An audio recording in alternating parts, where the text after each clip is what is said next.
তৈরি করে নিলাম সকালের নাস্তা। হ্যালো এভরিওয়ান, আসসালামু আলাইকুম। শিরিনস ব্লগে সবাইকে স্বাগতম এবং সেই সাথে সবাইকে শুভ সকালের শুভেচ্ছা। চুলার আশপাশটুকু ভালো করে মুছিয়ে নিয়ে দিয়ে দিলাম চা পাতা। চা বানিয়ে নেব এবং সকালের নাস্তা আমার জন্য ডিম আর পাউরুটি ভেজে নেব। হাজব্যান্ড ঘুম, ছোটো ছেলে ঘুম, ছেলে আর বড় ছেলের বউ যথারীতি সকালে নাস্তা করে অফিসে চলে গেছে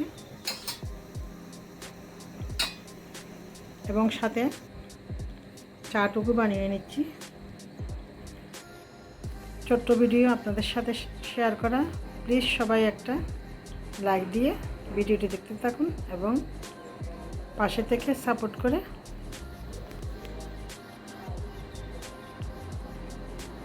বেল বাটনটি প্রেস করে দিলে অল নোটিফিকেশন অন হয়ে যাবে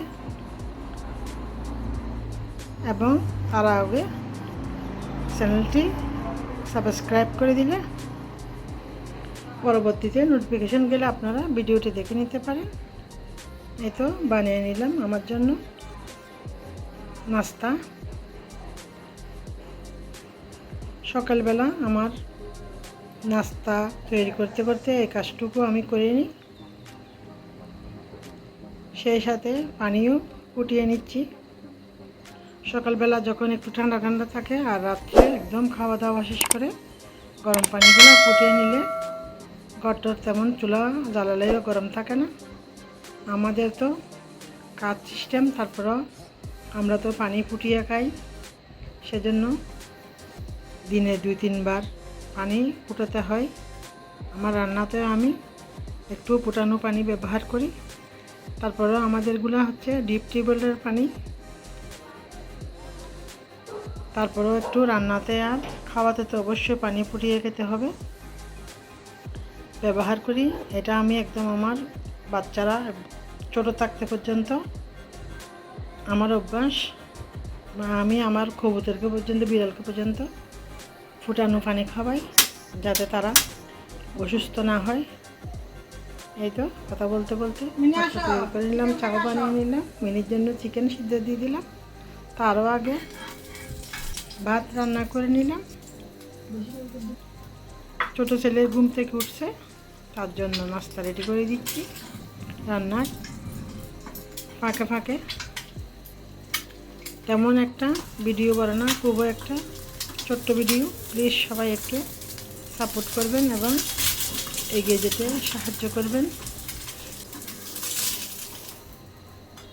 ছোটো ছেলের জন্য নাস্তা বানিয়ে নিলাম, তারপর পরবর্তী রান্নাটুকু করে নিব।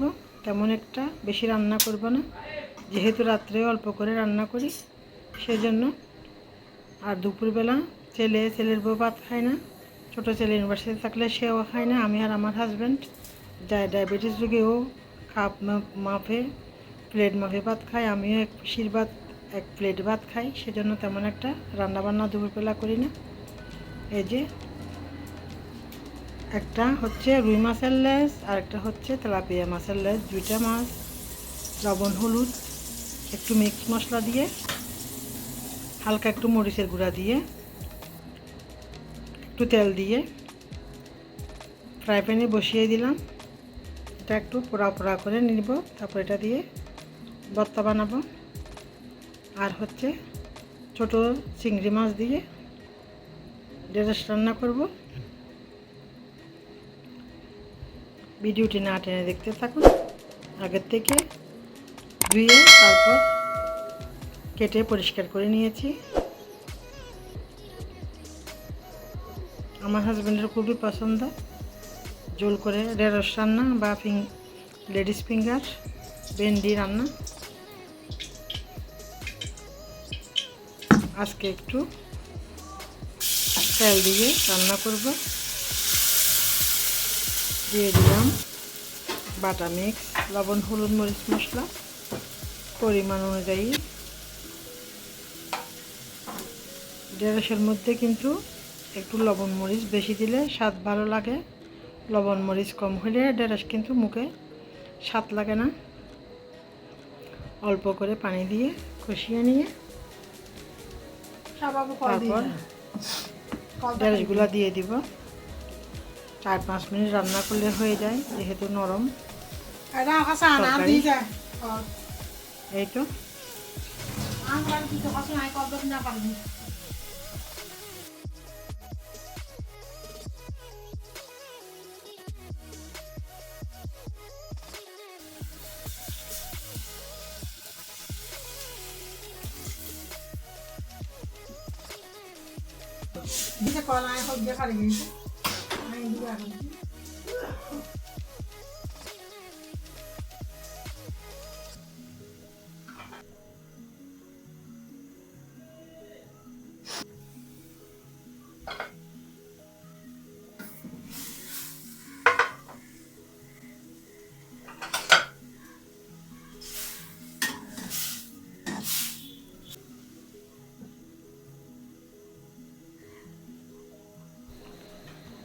ডেকে মিডিয়াম টু লো হিটে রান্না করে নেব।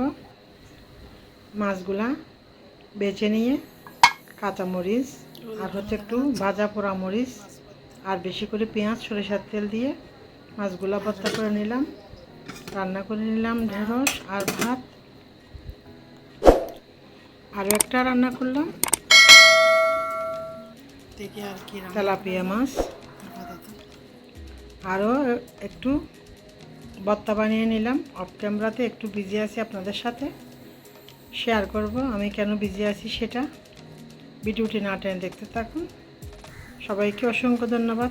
আল্লাহ হাফেজ। আসসালামু আলাইকুম।